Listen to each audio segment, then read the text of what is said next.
We're going to be spending the last night in room 13. I hope you've been enjoying the series so far because things are about to get crazier. We have one more day left at the Stanley Hotel, but it ain't be easy because we be sleeping in room 13. The room where Stephen King got the idea for The Shining. That is if the rumors are true, which we'll talk about later in this video. There are some people who say that room 13 is haunted by the ghost of a former employee who used to work here as a handyman back in the 1940s. He was responsible for doing all kinds of maintenance around the hotel, but he also had a bit of a drinking problem. One night he was working late in the boiler room when his shift was supposed to be over. His name was George.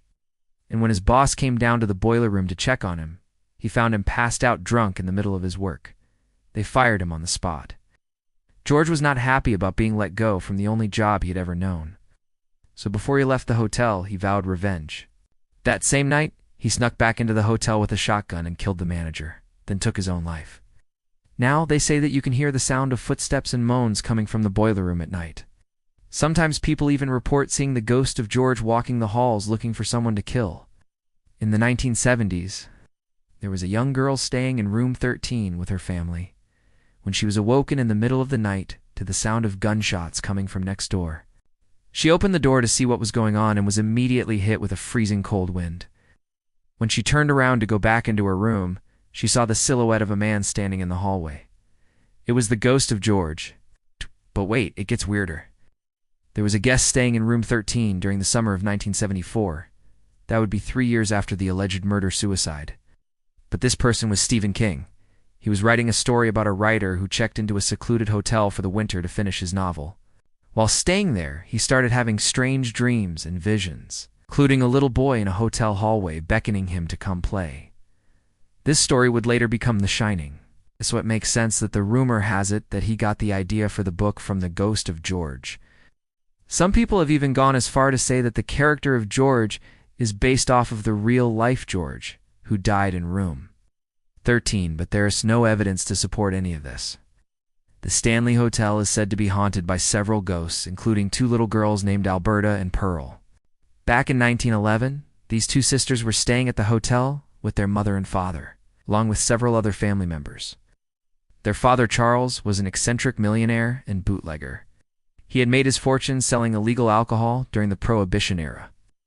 But his empire was crumbling down around him. The nationwide ban on alcohol was lifted in 1933. Charles knew that he wouldn't be able to keep up with the demand. So he made a plan to fake his own death and run away with all of his money.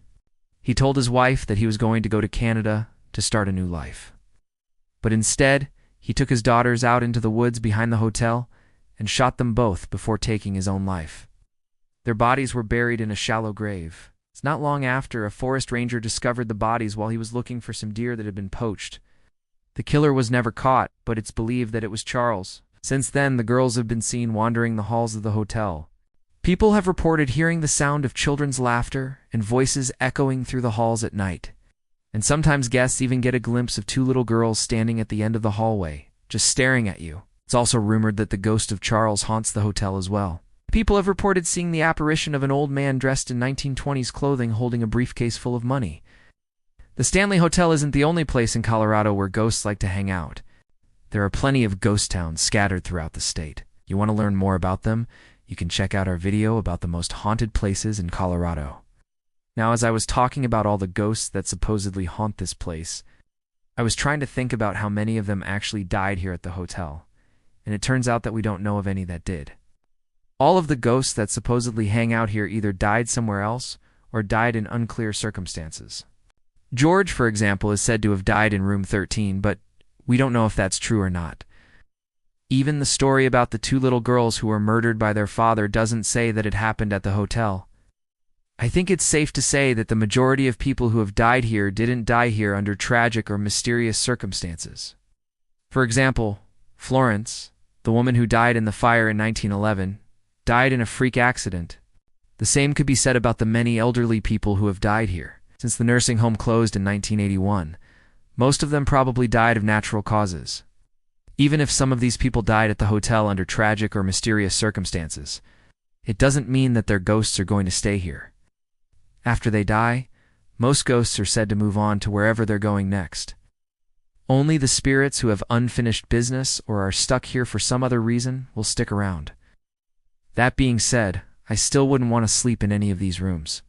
Just because I haven't seen a ghost yet doesn't mean that I won't. If I did see a ghost, though, I think I would want it to be in room 13. Why? Well, first of all, I love the number 13. There's nothing unlucky about it. I also love the story of how Stephen King got the idea for The Shining from the ghost of a former employee who died in the room. I know that it's just a rumor, but it's such a cool story. And then there's the fact that Stephen King's version of events makes more sense than the story that everyone else tells about. George, the former employee, killed the manager and then took his own life. According to that story, George didn't have any reason to take his own life. He had a drinking problem. Sure, but people with drinking problems don't usually kill people and then kill themselves. Something like that doesn't happen unless there's some kind of major event that happens first, like, I don't know, getting fired from your job. And according to the other story, George didn't get fired until right before he allegedly killed the manager. That seems much more likely. And then there's the fact that if you believe Stephen King's story, the ghost of George might be friendly. I mean, he didn't kill anyone, so it's unlikely that he would kill you. Sure, he might scare you half to death by knocking on your door in the middle of the night and telling you to come play. But I'm sure that's not something you'd want to do anyway. What about the two little girls? According to the story, their father killed them before taking his own life. I know that ghosts aren't always evil, but when they are, it's usually because they're angry or scared. What's scarier than a ghost that's mad at you? A ghost that's sad? I don't think I'd want to be hanging out with those two, at least not if they knew who I was. Another thing to consider is that the whole point of this series is to spend the night in the most haunted places possible. And what's more haunted than a place where multiple people have died?